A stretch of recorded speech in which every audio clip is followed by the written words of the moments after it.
ख्वाजा सरस्वती सिंह। चौधरी साहब सोना बिस्मिल्लाहिर्रहमानिर्रहीम। शुक्रिया जनाब स्पीकर, मैं आपका शुक्रिया अदा नहीं कर सका। मुझे मालूम है कितना सीन और अनसीन प्रेशर आप पर रहता है हमारे प्रोडक्शन ऑर्डर्स जारी न करने के लिए। आप हिम्मत से काम लेते हैं और कोशिश करते हैं और तमाम रेलेवेंट और इररेलेवेंट क्वार्टर्स को आप मुतमईन करते हैं और तब जाके हमारे प्रोडक्शन ऑर्डर्स होते हैं। बहरहाल हम आपके शुक्रगुजार हैं। आधा सेशन गुजर गया, लेकिन जो बाकी सेशन है उसमें भी प्रोसीडिंग में हिस्सा लेने का मौका मिला। मैं आपका एक बार फिर शुक्रिया अदा करता हूँ। जनाब स्पीकर, मुझे मालूम है आज तंगी वक्त दामनगीर है कि मईशत की बात बड़े ज़ोर शोर से हो रही है। मैंने आगे जाके बात करनी थी। ये दुरुस्त है कि मिसाक मईशत की पेशकश की गई है। अभी मेरे बड़े भाई ख्वाजा आसफ साहब ने भी बात की है, लेकिन जनाब स्पीकर गिरबान पकड़ के और कनपट्टी पे पिस्तौल रख के मिसाक नहीं करवाए जाते। मिसाक ज़रूर कीजिए, मिसाक जमहूरियत से शुरू कीजिए। मिसाक मईशत तो आपको याद रह गया, मिसाक जमहूरियत याद क्यों नहीं रहा? तो मिसाक जमहूरियत को पहले एक्सटेंड होना चाहिए, तमाम सियासी जमातों को पेश किया जाना चाहिए, पेश किया जा चुका है इंडीड। फिर मिसाक मईशत पर भी बात होनी चाहिए। लेकिन ये हो नहीं सकता कि आप गैर जमहूरी रवैये भी अपनाएं, आप आमराना इक़दामात भी करें, इंतकामी कार्रवाइयों में भी मुलव्वस हों और ढटाई के साथ डंके की चोट पे कहें कि ये सारा कुछ हम करवा रहे हैं। हालांकि जो कुछ आपके पल्ले है वो हमें भी पता है, जो हमारे पल्ले था वो भी हमें पता है। हमारे इस मुल्क में जमहूरी हुकूमतों के पल्ले जो कुछ होता है वो हमें भी पता है। 5 साल हम हुकूमत करके आए हैं। कौन सा NRO, कैसा NRO देना मुंतखब वज़ीर आज़म का काम ही नहीं है। आप कहते हैं सिलेक्टेड का लफ्ज़ भी इस्तेमाल ना करो, या तो सिलेक्टेड मान लें तो फिर हम मानते हैं आप NRO दे सकते हैं। मुंतखब वज़ीर आज़म भाईजान यहाँ NRO देने की पोजीशन नहीं रखता। तो मिसाक के लिए कोई पीछे नहीं हट रहा, मगर जनाब स्पीकर मिसाक करने के लिए, मुआहदे करने के लिए, मुल्क चलाने के लिए सियासी दर्जा हरारत नीचे लाना पड़ता है। ये नहीं होता कि आप लोगों के गिरबानों में हाथ डाल दें, आप दबाव डाल के लोगों की जमानतें मनसूख करवाएं। आप पहले धमकी दें कि जमानतें नहीं होंगी, उसके बाद उन पर अमल दरामद हो। ये जो हो रहा है आपको भी पता है, हमें भी पता है। अल्लाह ताला आपको इस आफत से महफूज रखे। बच नहीं सकते, क्योंकि ये नहीं बचे, हम नहीं बचे, वो MKM वाले भी नहीं बचे, आप कैसे बचेंगे? तो टाइम नहीं, इंशाल्लाह नहीं कहना, टाइम ज्यादा नहीं है। एक आध रात जेल खाने में ऐसी आई जब मेरे भाई को हार्ट का प्रॉब्लम हुआ कि मेरा दिल किया कि मैं बद्दुआ दूं। मैं आपको सही बता रहा हूं, मैं डर गया बद्दुआ देने से। मैंने बद्दुआ दी नहीं है। क्या चोरी की है हमने? कौन सा डाका मारा है? शहजाद बैठ जाओ बेटा, माफ चलो। कौन सा डाका मारा है हमने? क्या चोरी की है जी? यहां पे फाड़ फाड़ के गला। एक साहब कहते थे कि जनरल इलेक्ट्रिक के जो लोकोमोटिव हैं वो महंगे आए हैं। मेरा एक भाई भी फॉलो करता था बगैर समझे। किधर गया जी वो? मैं नैब की कस्टडी में हूं ना 7 महीने से। क्यों नहीं मुझ पर वो इल्जाम आई जो है वो उसकी वो मुझे चार्जशीट किया गया? यार हर बंदा चोर तो नहीं होता। हमें पता रगड़ा किस बात का लग रहा है। रगड़ा तकरीरों का है। मुझे पता है मैं तकरीरें करता रहा हूं, रगड़ा लगना चाहिए था। जमांदरू हम यही काम करते हैं, मुझे एतराज भी कोई नहीं है। आप अपने गुनाह भी अपने सिर लिए जाते हैं, बाकियों के गुनाह भी अपने सिर लिए जाते हैं, तो लिए जाए। ये हिसाब आपने ही देना है और तो किसी ने देना नहीं है कल। तो जनाब स्पीकर, ये बजट, इस पे मैं कुछ देर बात करूंगा। मैं अपने टाइम में कोशिश करूंगा खत्म करूं। इस बजट ने तनख्वाहदार तबके की चीखें निकलवा दी। इस बजट ने तनख्वाहदार तबके को कहीं का नहीं छोड़ा। रियल एस्टेट सेक्टर की तबाही के ताबूत में यह बजट बदकिस्मती से आखिरी कील साबित होगा। और ये जो आप छापों का इख्तियार दे रहे हैं इनकम टैक्स डिपार्टमेंट के अफसरों को, ये एक करप्शन का सैलाब नया नहीं आएगा। क्या करप्शन सिर्फ सियासतदानों तक महदूद है? सिविल सर्वेंट्स में कोई करप्शन नहीं है। Police, FBR, customs, income tax सब दूध के धुले हैं। कोई किसी से दिहाड़ी नहीं लगाता। ये जो आप लोगों के घरों में घुसने का इख्तियार दे रहे हैं, इसके असरात आपको पता क्या है? पूरी कौम भुगतेगी। लोगों के घरों में घुस के छापे मारेंगे ये लोग तो और इसी तरह 12 लाख सालाना टैक्स की छूट को 4 लाख पर लाना जालिमाना इक़दाम है। टैक्स स्लैब को आप 35% तक ले गए हैं। टैक्स कलेक्शन बढ़ ही नहीं सकती इससे। जो हुकूमत 4,000 अरब का टैक्स रेवेन्यू का टारगेट पूरा नहीं कर सकी, 5,500 अरब का टैक्स रेवेन्यू का टारगेट पूरा कैसे करेंगे? और जब पैसे नहीं होंगे तो सूबों को कहां से देंगे? ये जो एनुअल डेवलपमेंट प्रोग्राम है ये कैसे मुकम्मल करेंगे आप? आपने पाकिस्तान की तारीख का खसारे का सबसे बड़ा बजट पेश किया है। तालीम का बजट आपका मैनिफेस्टो था, तालीम और सेहत का बजट बढ़ाएंगे। आपने तालीम के बजट में 20 अरब की कमी की है। आपने सेहत के बजट पर कट लगाया है। आप कहते हैं PMLN ने 10,500 अरब के कर्जे लिए 5 साल में। आपने 10 माह में 5,000 अरब के, उससे ज्यादा कर्जे 10 माह में ले लिए। हमसे आप हिसाब मांगते हैं तो वो हिसाब तो नजर आता है, 11,000 मेगावाट बिजली, motorways, LNG terminal, Gwadar port, Neelum Jhelum, Lowari tunnel, Kachhi canal, transmission lines, Thar coal का मंसूबा, मेट्रोज, ऑरेंज लाइन। आपने ये जो कर्ज ले लिया है 10 माह में 5,000 अरब का, इस पे BRT के खड्डे मारे हैं आपने। कोई प्रोजेक्ट बनाया तो आप हमें बताएं। आपने घरों का वादा किया, आपने लोगों के घर गिरा दिए। आपने रोजगार का वादा किया, आपने लोगों को बेरोजगार किया। रुपया गिर रहा है, डॉलर चढ़ रहा है और आप कह रहे हैं कि हम ठीक कर रहे हैं। हो सकता है ठीक ही होगा जनाब। बिजली, गैस, सब्जियां, फल, अशनाए खुदनी, हर चीज महंगी। GDP हम जो चोर कहे जाते हैं आपकी नजर में, हमारे दौर में 5.8% था और फरिश्तों के दौर में 3% पे आ गया।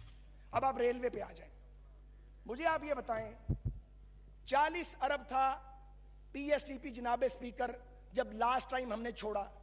18 अरब पे ये महकमा मुझे मिला था, 50 अरब पे मैं इसको छोड़ के आया था अर्निंग के ऊपर। आप 40 बिलियन से 16 अरब रुपए दे रहे हैं। अब आप 16 अरब में तो रेलवे की PSTP का 1/3 भी मुकम्मल नहीं होगा। वजीर साहब जितना मर्जी एफर्ट करें उसके बावजूद मुकम्मल नहीं होगा। हालात ये हैं, मैं 20 दिन का ऑयल स्टॉक छोड़ के आया था, आप 3 दिन पे ले आए। पंक्चुअलिटी फॉल कर गई है, लोग आपकी जान को रो रहे हैं। रोज हादसात, मेरे दौर में भी हादसात होते थे। एक वजीर हादसे का बराह रास्त जिम्मेदार नहीं होता। आप तो मेरा इस्तीफा मांगा करते थे, इमरान खान साहब ने भी मांगा था, मैंने कभी शेख रशीद साहब का इस्तीफा नहीं मांगा, इसलिए कि मुझे मालूम है कि शेख रशीद साहब तो हादसे नहीं करवा रहे। जाहिर है ह्यूमन एरर होगा या कोई टेक्निकल फॉल्ट होगा, मगर आपकी पॉलिसी ठीक नहीं है। अलवी साहब को और इमरान साहब को खुश करने के लिए आपने ट्रेन चलाई, आपने 10 नई ट्रेन चलाई, 7 उसमें से खसारे में है। जब स्टैंडिंग कमेटी में आपसे फिगर मांगते हैं तो आप हमें गलत फिगर देते हैं। मैंने फिगर पकड़ ली और कहा 20 करोड़ का खसारा हो चुका है। कोई एडिशनल रेक बाकी नहीं बचा। चलती ट्रेनों की बोगियां उतारी हैं और जो नए इंजन हम छोड़ आए थे वो जोड़ के नई ट्रेनें चला दी, उनकी जरूरत ही नहीं थी। और पैसेंजर और वो जो फ्रेट मिक्स है हम ठीक करके आए थे, आपने दोबारा खराब कर दिया है, तबाही मचा दी है। ML1 पर आप बताएं, जनाब वजीर आजम गए थे, पूरे पाकिस्तान को का मुआहदा करके आए, आपने कोई मुआहदा नहीं किया। आपने मुआहदा किया है मैं सियासत छोड़ दूंगा, रिजाइन देके जाऊंगा यहां से, आपने नहीं किया। आप एक MOU करके आए हैं, मैंने वो MOU पढ़ा है, मीनिंगलेस MOU है यार, झूठ बोलने की क्या जरूरत है। तो आज रेलवे का कबाड़ा कर दिया गया है। आप 10,000 या 12,000 जॉब्स दे रहे हैं, तनख्वाहें देने के पैसे नहीं है। आपको पता जनाब स्पीकर, पेंशनर्स को और रेलवे के मुलाजमीन को अदायगियां नहीं की जा रही ताकि 30 जून को जो फाइनेंशियल ईयर क्लोज होगा तो डेफिसिट कम दिखाया जा सके। वो रेलवे मुलाजमीन सरापा एहतजाज हैं। आगे बढ़ते हैं, अब मैं थोड़ी सियासी बात करूंगा और बात को खत्म करूंगा। जनाब स्पीकर, मुझे यह कहने की इजाजत दें, नैब का ब्लैक लॉ पाकिस्तान की इकॉनमी को खोखला कर रहा है। वहां सिर्फ सियासतदान नहीं है, हम तो 2, 2.5, 3 है, सैकड़ों लोग पड़े हुए हैं और वो हमारी जानों को भी रो रहे हैं क्योंकि मुस्लिम लीग नून और पीपल्स पार्टी ने नैब लॉ में तब्दीली नहीं की, नालायकी की, करनी चाहिए थी। वो नालायकी आप बदरजा खत्म कर रहे हैं और ये नालायकी आपके भी गले पड़ेगी, पर हम आप तो भुगत लेंगे। एक लेमैन क्यों भुगते? जिस पे शक आता है बगैर सबूत के पकड़ के जेल में डाल देते हैं। लोगों के बच्चे हैं, लोग फैमिलीज वाले हैं, मुंह काले कर दिए जाते हैं। मैं आपसे यह अर्ज करना चाहता हूं, आज खौफ का आलम यह है, आप अपनी हुकूमत के खिलाफ काम कर रहे हैं, हमें रगड़ा लगाने के शौक में सिविल सर्वेंट्स डर गए हैं, कोई फाइल साइन करने के लिए तैयार नहीं है, कोई किसी प्रोजेक्ट को आगे बढ़ाने के लिए तैयार नहीं है।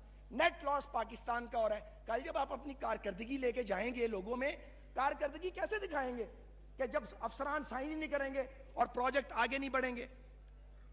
जनाब वजीर आजम ऑफिस में एक एहतसाब सेल कायम है। वैसा ही सेल जो मुस्लिम लीग नून ने भी अपने दौर में कायम करके गलत काम किया था, दैट वाज रॉन्ग स्टेप। मैं उसकी भी मुजम्मत करता हूं और इसकी भी मुजम्मत करता हूं। एक जैसे काम कर रहे हो यार, खराब कर रहे हो एक दूसरे को, तजलील करते हो एक दूसरे की, एम्बैरस करते हो एक दूसरे को। कितने दिन ये जमातें इक्तदार में रही, उधर से इधर आ गई, हम भी उधर से इधर आ गए, आपने नहीं आना।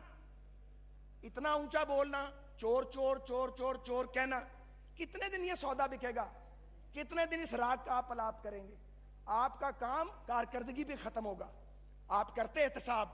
अगर आप एक इम्पार्शल गवर्नमेंट होते, जिस हुकूमत का सरबराह कहे मैं नहीं छोड़ूंगा और वो बाजू टांग ले, जिसके वुज़रा के हम गिरफ्तारियां करवाते हैं, वो क्रेडिबिलिटी लूज कर देती है, वो अकाउंटेबिलिटी नहीं कर सकती। आप चेयरमैन नैब लग जाएं जाके, आप अदालत भी बनना चाहते हैं, आप मुद्दई भी बनना चाहते हैं, आप मुंसिफ भी बनना चाहते हैं, तो दोस्तों ये नहीं हो सकता, ये लॉ ऑफ नेचर के खिलाफ है। जनाब स्पीकर, आज नैब को गस्टापो बना दिया गया है, और अगर कोई ये समझता है कि मैं नहीं छोड़ूंगा, शोर मचा के मुखालफत और मुजामत खत्म होगी, ये उसकी गलत फहमी। 22 करोड़ का मुल्क जिसमें बार बार इलेक्शन हुआ है, जिसकी 71 साल जद्दोजहद की, जमहूरी जद्दोजहद की तारीख है, डंडे से, धमकियों से, गिरफ्तारियों से, जबर से, इंतकाम से नहीं चलाया जा सकता। ये रिवर्स गियर लग गया मुल्क को। मुल्क तो सबका है, हम सब लूजर होंगे, आप हमारे साथ ही लूजर होंगे। इसलिए इससे बचें।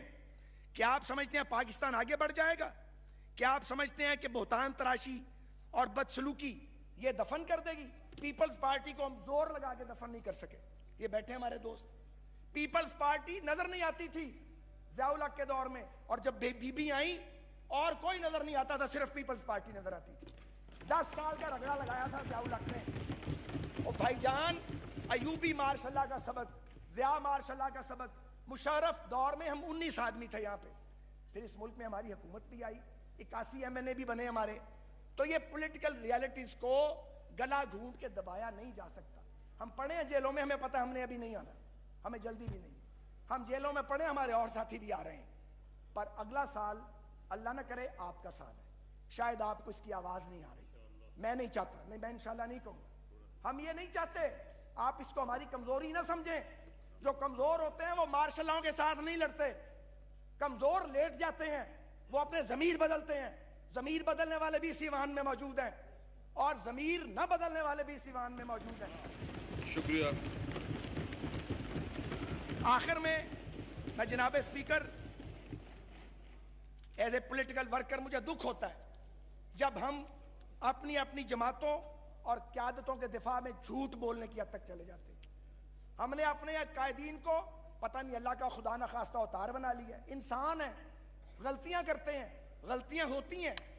अपनी अपनी जमातों के दिफा में एक दूसरे को हम लान तान करते हैं, एक दूसरे को अब्यूज करते हैं। जनाब स्पीकर, अगर रियासत में अगर ये हालात रहे तो मैं आपको बड़े अदब से अर्ज करूंगा, ये जमहूरी निज़ाम खतरे में। जो ये समझता है कि खतरे में नहीं है, वो अपनी गलतफहमी निकाले। ज्यादा वक्त नहीं है, इस तरह 5 साल नहीं निकलेंगे। यहां 5 साल आराम से नहीं निकलते, नहीं निकले किसी के, इस अंदाज में तो 2 भी नहीं निकलेंगे। और अगर खुदा ना खास्ता इस मुल्क में जमहूरी निज़ाम को नुकसान हुआ, जिम्मेदारी भाई आप पर होगी। जो मुखालफीन को यहां से पकड़ के धमकियां देते थे, नहीं छोड़ूंगा, गिरा दूंगा, यानी हम कितने कमजोर हैं। हम जेलों में पड़े मर तो नहीं गए, हमारा अचार नहीं पड़ना जेलों में भाई, हमने सड़ना नहीं है वहां पे। हम पहली बार नहीं गए हैं, 12-12, 14-14 बार ये भुगताई है। कभी हम गद्दार थे, कभी हम बागी थे, 14 बार ये भुगताई है। कभी हम गद्दार थे, कभी हम बागी थे, कभी हम शरपसंद थे, अब हम चोर हैं। आइंदा शायद कोई और रकम मिलेगा। तो मैं आपसे एट द एंड दर्द दिल के साथ ये इस्तदा करना चाहता हूं, अल्लाह न करे कि इस ईवान का कोई रुकन डिवाइड के इस पार या उस पार उस सलूक का शिकार हो जो सलूक हमारे साथ किया गया, जो बदसलूकी रियासत पाकिस्तान में हमारे साथ बार बार की गई है और हमने भुगती है। मैं बद्दुआ नहीं देता, मैं नहीं चाहता, 40 साल का मेरा अपना सियासी सफर है, 75 साल की मेरी सियासी खानदान की स्ट्रगल है प्री पार्टीशन। मैं नहीं चाहता जो पीपीपी और पीएमएलएन के साथ हुआ है वो आपके साथ हो।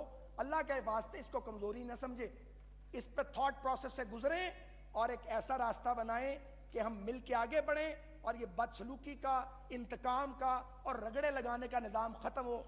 मैंने आगे जाके बात करनी थी। ये दुरुस्त है कि मिसाक मईशत की पेशकश की गई है, अभी मेरे बड़े भाई ख्वाजा आसफ साहब ने भी बात की है, लेकिन जनाब स्पीकर गिरबान पकड़ के और कनपट्टी पे पिस्तौल रख के मिसाक नहीं करवाए जाते। मिसाक जरूर कीजिए, मिसाक जमहूरियत से शुरू कीजिए। मिसाक मईशत तो आपको याद रह गया, मिसाक जमहूरियत याद क्यों नहीं रहा? तो मिसाक जमहूरियत को पहले एक्सटेंड होना चाहिए, तमाम सियासी जमातों को पेश किया जाना चाहिए, पेश किया जा चुका है इंडीड, फिर मिसाक मईशत पर भी बात होनी चाहिए।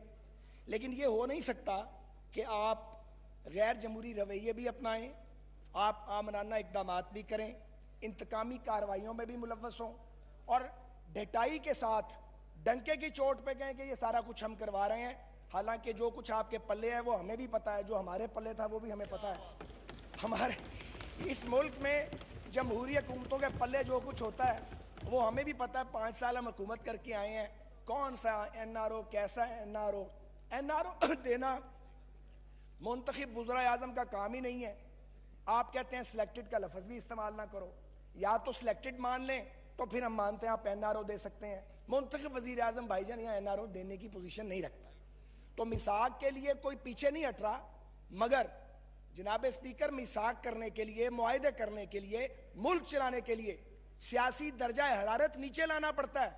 यह नहीं होता कि आप लोगों के गिरबानों में हाथ डाल दें, आप दबाव डाल के लोगों की जमानतें मनसूख करवाएं, आप पहले धमकी दें कि जमानतें नहीं होंगी, उसके बाद उन पर अमल दरामद हो। ये जो हो रहा है आपको भी पता है, हमें भी पता है। अल्लाह ताला आपको इस आफत से महफूज रखे, बच नहीं सकते, क्योंकि ये नहीं बचे, हम नहीं बचे, वो एमकेएम वाले भी नहीं बचे, आप कैसे बचेंगे? तो टाइम नहीं, इंशाल्लाह नहीं कहना, टाइम ज्यादा नहीं है। एक आध रात जेल खाने में ऐसी आई जब मेरे भाई को हार्ट का प्रॉब्लम हुआ कि मेरा दिल किया कि मैं बद्दुआ दूं। मैं आपको सही बता रहा हूं, मैं डर गया बद्दुआ देने से, मैंने बद्दुआ दी नहीं है। क्या चोरी की है हमने? कौन सा डाका मारा है? शहजाद बैठ जाओ बेटा, माफ चलो। कौन सा डाका मारा है हमने? क्या चोरी की है जी? यहां पे फाड़ फाड़ के गला, एक साहब कहते थे कि जनरल इलेक्ट्रिक के जो लोकोमोटिव हैं वो महंगे आए हैं, मेरा एक भाई भी फॉलो करता था बगैर समझे, किधर गया जी वो? मैं नैब की कस्टडी में हूं ना 7 महीने से, क्यों नहीं मुझ पर वो इल्जाम आई जो है वो उसकी वो मुझे चार्जशीट किया गया? यार हर बंदा चोर तो नहीं होता, हमें पता रगड़ा किस बात का लग रहा है, रगड़ा तकरीरों का है, मुझे पता है मैं तकरीरें करता रहा हूं, रगड़ा लगना चाहिए था। जमांदरू हम यही काम करते हैं, मुझे एतराज भी कोई नहीं है। आप अपने गुनाह भी अपने सिर लिए जाते हैं, बाकियों के गुनाह भी अपने सिर लिए जाते हैं, तो लिए जाए, ये हिसाब आपने ही देना है और तो किसी ने देना नहीं है कल। तो जनाब स्पीकर, यह बजट, इस पर मैं कुछ देर बात करूंगा, मैं अपने टाइम में कोशिश करूंगा खत्म करूं। इस बजट ने तनख्वाहदार तबके की चीखें निकलवा दी। इस बजट ने तनख्वाहदार तबके को कहीं का नहीं छोड़ा। रियल एस्टेट सेक्टर की तबाही के ताबूत में यह बजट बदकिस्मती से आखिरी कील साबित होगा। और ये जो आप छापों का इख्तियार दे रहे हैं इनकम टैक्स डिपार्टमेंट के अफसरों को, ये एक करप्शन का सैलाब नया नहीं आएगा। क्या करप्शन सिर्फ सियासतदानों तक महदूद है? सिविल सर्वेंट्स में कोई करप्शन नहीं है? Police, FBR, customs, income tax सब दूध के धुले हैं, कोई किसी से दिहाड़ी नहीं लगाता। ये जो आप लोगों के घरों में घुसने का इख्तियार दे रहे हैं, इसके असरात आपको पता क्या है? पूरी कौम भुगतेगी, लोगों के घरों में घुस के छापे मारेंगे ये लोग तो और इसी तरह 12 लाख सालाना टैक्स की छूट को 4 लाख पर लाना जालिमाना इक़दाम है। टैक्स स्लैब को आप 35% तक ले गए हैं, टैक्स कलेक्शन बढ़ ही नहीं सकती इससे। जो हुकूमत 4,000 अरब का टैक्स रेवेन्यू का टारगेट पूरा नहीं कर सकी, 5,500 अरब का टैक्स रेवेन्यू का टारगेट पूरा कैसे करेंगे? और जब पैसे नहीं होंगे तो सूबों को कहां से देंगे? ये जो एनुअल डेवलपमेंट प्रोग्राम है ये कैसे मुकम्मल करेंगे आप? आपने पाकिस्तान की तारीख का खसारे का सबसे बड़ा बजट पेश किया है। तालीम का बजट आपका मैनिफेस्टो था, तालीम और सेहत का बजट बढ़ाएंगे, आपने तालीम के बजट में 20 अरब की कमी की है, आपने सेहत के बजट पर कट लगाया है। आप कहते हैं पीएमएलएन ने 10,500 अरब के कर्जे लिए 5 साल में। आपने 10 माह में 5,000 अरब के उससे ज्यादा कर्ज 10 माह में ले लिए हैं। हमसे आप हिसाब मांगते हैं तो वो हिसाब तो नजर आता है, 11,000 मेगावाट बिजली, motorways, LNG terminal, Gwadar port, Neelum Jhelum, Lowari tunnel, Kachhi canal, transmission lines, Thar coal का मंसूबा, मेट्रोज, ऑरेंज लाइन। आपने ये जो कर्ज ले लिया है 10 माह में 5,000 अरब का, इस पे BRT के खड्डे मारे हैं आपने। कोई प्रोजेक्ट बनाया तो आप हमें बताएं।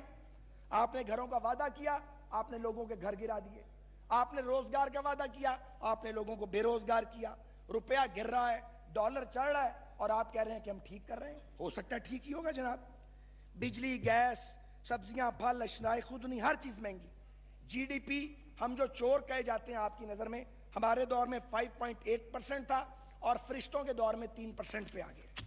अब आप रेलवे पे आ जाएं। मुझे आप ये बताएं, 40 अरब था PSTP जनाब स्पीकर जब लास्ट टाइम हमने छोड़ा। 18 अरब पे ये महकमा मुझे मिला था, 50 अरब पे मैं इसको छोड़ के आया था अर्निंग के ऊपर। आप 40 बिलियन से 16 अरब रुपए दे रहे हैं। अब आप 16 अरब में तो रेलवे की PSTP का 1/3 भी मुकम्मल नहीं होगा। वजीर साहब जितना मर्जी एफर्ट करें उसके बावजूद मुकम्मल नहीं होगा। हालात ये हैं, मैं 20 दिन का ऑयल स्टॉक छोड़ के आया था, आप 3 दिन पे ले आए। पंक्चुअलिटी फॉल कर गई है, लोग आपकी जान को रो रहे हैं। रोज हादसात, मेरे दौर में भी हादसात होते थे। एक वजीर हादसे का बराह रास्त जिम्मेदार नहीं होता। आप तो मेरा इस्तीफा मांगा करते थे, इमरान खान साहब ने भी मांगा था, मैंने कभी शेख रशीद साहब का इस्तीफा नहीं मांगा, इसलिए कि मुझे मालूम है कि शेख रशीद साहब तो हादसे नहीं करवा रहे। जाहिर है ह्यूमन एरर होगा या कोई टेक्निकल फॉल्ट होगा, मगर आपकी पॉलिसी ठीक नहीं है। अलवी साहब को और इमरान साहब को खुश करने के लिए आपने ट्रेन चलाई, आपने 10 नई ट्रेन चलाई, 7 उसमें से खसारे में है। जब स्टैंडिंग कमेटी में आपसे फिगर मांगते हैं तो आप हमें गलत फिगर देते हैं। मैंने फिगर पकड़ ली और कहा 20 करोड़ का खसारा हो चुका है। कोई एडिशनल रेक बाकी नहीं बचा। चलती ट्रेनों की बोगियां उतारी हैं और जो नए इंजन हम छोड़ आए थे वो जोड़ के नई ट्रेनें चला दी, उनकी जरूरत ही नहीं थी।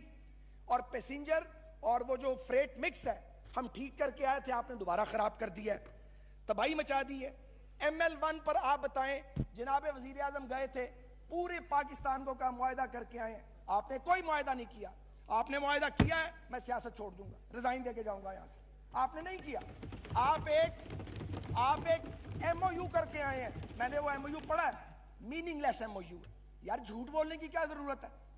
तो आज रेलवे का कबाड़ा कर दिया गया है। आप 10,000 या 12,000 जॉब्स दे रहे हैं, तनख्वाहें देने के पैसे नहीं है। आपको पता जनाब स्पीकर, पेंशनर्स को और रेलवे के मुलाजमीन को अदायगियां नहीं की जा रही ताकि 30 जून को जो फाइनेंशियल ईयर क्लोज होगा तो डेफिसिट कम दिखाया जा सके। वो रेलवे मुलाजमीन सरापा एहतजाज हैं। आगे बढ़ते हैं, अब मैं थोड़ी सियासी बात करूंगा और बात को खत्म करूंगा। जनाब स्पीकर, मुझे यह कहने की इजाजत दें, नैब का ब्लैक लॉ पाकिस्तान की इकॉनमी को खोखला कर रहा है। वहां सिर्फ सियासतदान नहीं है, हम तो 2, 2.5, 3 है, सैकड़ों लोग पड़े हुए हैं और वो हमारी जानों को भी रो रहे हैं, क्योंकि मुस्लिम लीग नून और पीपल्स पार्टी ने नैब लॉ में तब्दीली नहीं की, नालायकी की, करनी चाहिए थी। वो नालायकी आप बदरजा खत्म कर रहे हैं और ये नालायकी आपके भी गले पड़ेगी, पर हम आप तो भुगत लेंगे। एक लेमैन क्यों भुगते? जिस पे शक आता है बगैर सबूत के पकड़ के जेल में डाल देते हैं। लोगों के बच्चे हैं, लोग फैमिलीज वाले हैं, मुंह काले कर दिए जाते हैं। मैं आपसे यह अर्ज करना चाहता हूं, आज खौफ का आलम यह है, आप अपनी हुकूमत के खिलाफ काम कर रहे हैं, हमें रगड़ा लगाने के शौक में सिविल सर्वेंट्स डर गए हैं, कोई फाइल साइन करने के लिए तैयार नहीं है, कोई किसी प्रोजेक्ट को आगे बढ़ाने के लिए तैयार नहीं है। नेट लॉस पाकिस्तान का हो रहा है। कल जब आप अपनी कारकर्दगी लेके जाएंगे लोगों में, कारकर्दगी कैसे दिखाएंगे कि जब अफसरान साइन ही नहीं करेंगे और प्रोजेक्ट आगे नहीं बढ़ेंगे। जनाब वजीर आजम ऑफिस में एक एहतसाब सेल कायम है, वैसा ही सेल जो मुस्लिम लीग नून ने भी अपने दौर में कायम करके गलत काम किया था। That was wrong step. मैं उसकी भी मुजम्मत करता हूं और इसकी भी मुजम्मत करता हूं। एक जैसे काम कर रहे हो यार, खराब कर रहे हो एक दूसरे को, तजलील करते हो एक दूसरे की, एम्बैरस करते हो एक दूसरे को। कितने दिन ये जमातें इक्तदार में रही, उधर से इधर आ गई, हम भी उधर से इधर आ गए, आपने नहीं आना। इतना ऊंचा बोलना, चोर चोर चोर चोर चोर कहना, कितने दिन ये सौदा बिकेगा? कितने दिन इस राग का आप पलाप करेंगे? आपका काम कारकर्दगी भी खत्म होगा। आप करते एहतसाब, अगर आप एक इम्पार्शल गवर्नमेंट होते, जिस हुकूमत का सरबराह कहे मैं नहीं छोड़ूंगा और वो बाजू टांग ले, जिसके वुज़रा के हम गिरफ्तारियां करवाते हैं, वो क्रेडिबिलिटी लूज कर देती है, वो अकाउंटेबिलिटी नहीं कर सकती। आप चेयरमैन नैब लग जाएं जाके, आप अदालत भी बनना चाहते हैं, आप मुद्दई भी बनना चाहते हैं, आप मुंसिफ भी बनना चाहते हैं, तो दोस्तों ये नहीं हो सकता, ये लॉ ऑफ नेचर के खिलाफ है। जनाब स्पीकर, आज नैब को गस्टापो बना दिया गया है, और अगर कोई ये समझता है कि मैं नहीं छोड़ूंगा शोर मचा के मुखालफत और मुजामत खत्म होगी, ये उसकी गलत फहमी। 22 करोड़ का मुल्क जिसमें बार बार इलेक्शन हुआ है, जिसकी 71 साल जद्दोजहद की, जमहूरी जद्दोजहद की तारीख है, डंडे से, धमकियों से, गिरफ्तारियों से, जबर से, इंतकाम से नहीं चलाया जा सकता। ये रिवर्स गियर लग गया मुल्क को। मुल्क तो सबका है, हम सब लूजर होंगे, आप हमारे साथ ही लूजर होंगे। इसलिए इससे बचें। क्या आप समझते हैं पाकिस्तान आगे बढ़ जाएगा? क्या आप समझते हैं कि बोहतान तराशी और बदसलूकी ये दफन कर देगी? पीपल्स पार्टी को हम जोर लगा के दफन नहीं कर सके। ये बैठे हमारे दोस्त, पीपल्स पार्टी नजर नहीं आती थी ज़िया-उल हक के दौर में, और जब बीबी आई और कोई नजर नहीं आता था, सिर्फ पीपल्स पार्टी नजर आती थी। 10 साल का रगड़ा लगाया था ज़िया-उल हक ने। और भाईजान, अयूबी मार्शल्लाह का सबक, ज़िया मार्शल्लाह का सबक, मुशर्रफ दौर में हम 19 आदमी थे यहाँ पे, फिर इस मुल्क में हमारी हुकूमत भी आई, 81 MNA भी बने हमारे। तो ये पॉलिटिकल रियलिटीज को गला घूंट के दबाया नहीं जा सकता। हम पढ़े हैं जेलों में, हमें पता है हमने अभी नहीं आना, हमें जल्दी भी नहीं, हम जेलों में पढ़े, हमारे और साथी भी आ रहे हैं। पर अगला साल अल्लाह ना करे आपका साल है, शायद आपको इसकी आवाज नहीं आ रही। मैं नहीं चाहता, नहीं, मैं इंशाल्लाह नहीं कहूंगा, हम ये नहीं चाहते आप इसको हमारी कमजोरी ना समझें।